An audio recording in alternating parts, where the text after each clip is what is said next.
Friday Fitness on a Monday. You can tell it's been a long time because my hair and beard have grown a lot since we last saw each other. And my hair is just a crazy person disaster because I'm growing it out and there's just nothing, there's no style to put it in when it's this length. But I just came back from a meeting with a guy who had been in the fitness industry for a long time. I need my talking bat. Who'd been in the fitness industry. He'd been a personal trainer and he'd been like a coach with some swim teams and all kinds of stuff. So I got a chance to hit him up for information, and I want to drill this one point into my own head and I like practice articulating it because there's one really good, simple takeaway that I liked. A question that I have about industry in general, like any customer service based thing, is like, how much do you actually bring of yourself to this process? Because any corporate job is going to give you the answer of actually zero. Like they will say, yeah, we want you to be you and blah, blah, blah. But if you're in a customer service job that has the attitude of the customer is always right, it's like you take whatever customer comes through the door and you be whatever they want you to be.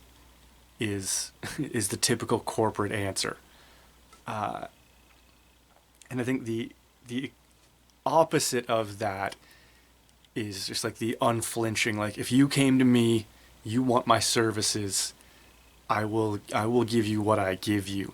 Really great tattoo artists have a lot of that attitude because they can fill their year with exclusively clients that they want to work with and that they gel with and all that.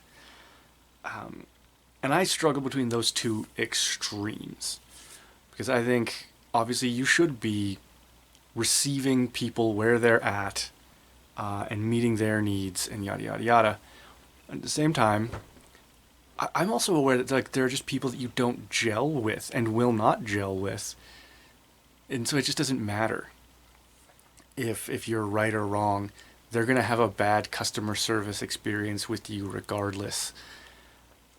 And just, yeah, there are people, this is a dumb saying, but I'm not everyone's cup of tea, but I'm some people's shot of whiskey. Where it's like, I know the personality type that does not get along with me. And so I've been fearful about how much in the fitness industry I would be exposed to that personality type and have to cater to them. Versus doing what I know to actually be the best ways to work out and whatnot.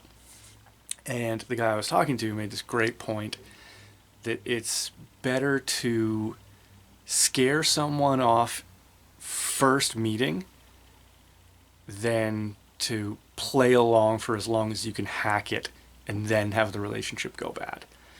Because if you work with someone for 2 months and it just doesn't pan out, they will have the impression that you are a bad personal trainer, and they will tell people that you are a bad personal trainer. If you are really upfront with them on day one about what training with you is like, and they don't think that's for them, they will go away thinking, that's not the trainer for me. Done. They are not going to write bad reviews. They're not going to tell their friends you suck. They're going to forget about you really quickly, unless you are an unbearable asshole. But most likely, if you were just really upfront with a personal training client about what training with you is like, if it's not appealing to them and they haven't put in any time yet, if they're not invested in the relationship yet, they will go elsewhere and that'll be fine. So better to have, like, accept that you're going to miss some clients that way, but there'll be clients that wouldn't have worked out well anyways. And I just think that's a cool way to go about it. Yeah, just like being a tattooer, there's probably going to be a phase of your career where you have to take anything that comes through the door just so that you can eat that week. But most of the time, you will be sort of mixing the two, and like you'll have to take someone's vibes and decide, and let them decide if it's going to just work out for the both of you or not.